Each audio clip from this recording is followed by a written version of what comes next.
जय माँ विश्वम्भरी। लक्ष्य रथ चढ़कर शूल पथ चलकर गिर उठ उठ गिर रथ को बढ़ाना है। हर बाधा पार कर हर हार भूल कर यह मन धार कर कि लक्ष्य मुझे पाना है। हे जीव, जब तू इस संसार में आया था तब अपने लक्ष्य को तय करके और माँ को वचन देकर आया था, लेकिन अब तू इस जीवन चक्र की मोह माया में अपने लक्ष्य को भूल गया है। हम सब का जीवन एक लक्ष्यमय होना चाहिए। यदि जीवन में लक्ष्य न हो तो जीवन व्यर्थ बन जाता है। लक्ष्य यानी ध्येय। लक्ष्य को प्राप्त करने के लिए 3 चीजें अति आवश्यक होती है। पहली दिशा, दूसरी गति और तीसरी एक एक क्षण की जागृति। तय की हुई दिशा, तय की हुई गति और तय की हुई एक एक क्षण की जागृति, इन तीनों चीजें हमें हमारे लक्ष्य तक पहुंचाने के लिए अत्यंत आवश्यक है।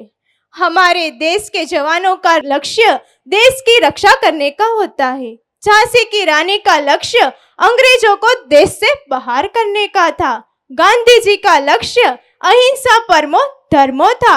अर्जुन का लक्ष्य सिर्फ और सिर्फ मछली की आंख को भेदना थी।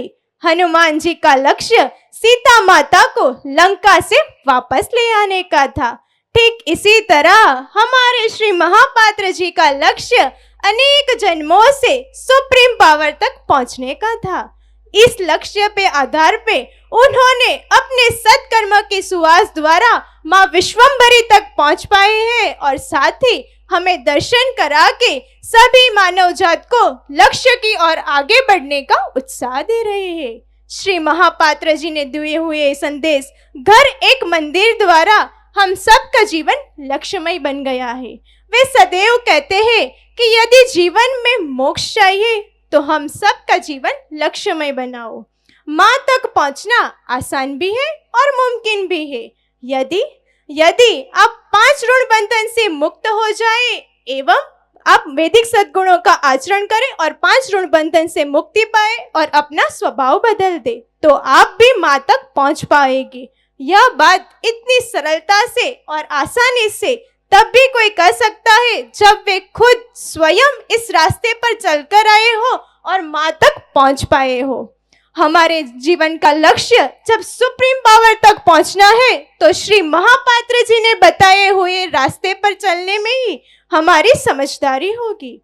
श्री महापात्र जी कहते हैं कि यदि आप लक्ष्य के रास्ते पर चल रहे हो तो बाहरी अनेक शोर शराबा सुनाई पड़ेगा, लेकिन हमारे मन एवं बुद्धि को सिर्फ और सिर्फ एक ही आवाज सुनने पे मजबूर कर देना है कि मैं माँ का संतान हूँ, मुझे माँ तक पहुँचना है, मुझे माँ के पास जाना है। सिर्फ और सिर्फ एक ही आवाज गूंजनी चाहिए तो अवश्य आप माँ तक पहुँच पाओगे। अपने अंदर की जीवात्मा को पहचानने की कोशिश करो तो आप माँ को पा सकोगे।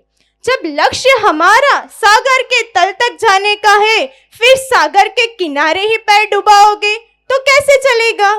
लक्ष्य हमारा माउंट एवरेस्ट पर्वत को चढ़ने का है, लेकिन नीचे से ही एवरेस्ट पर्वत तो ताकते रहोगे तो कैसे चलेगा।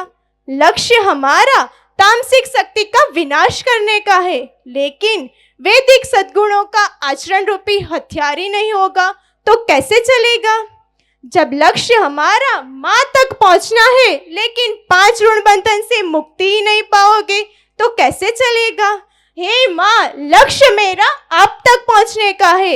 इसे पूरा करने के लिए जब कभी मैं गिर पड़ूं तो हे माँ उठा लेना। जब कभी मैं हार मानने लगूं तो पिता की तरह श्री महापात्र जी आप हमें हौसला देते रहना। ऐसी ही शक्ति हम सभी बच्चों को प्रदान करना। जय माँ विश्वम्भरी।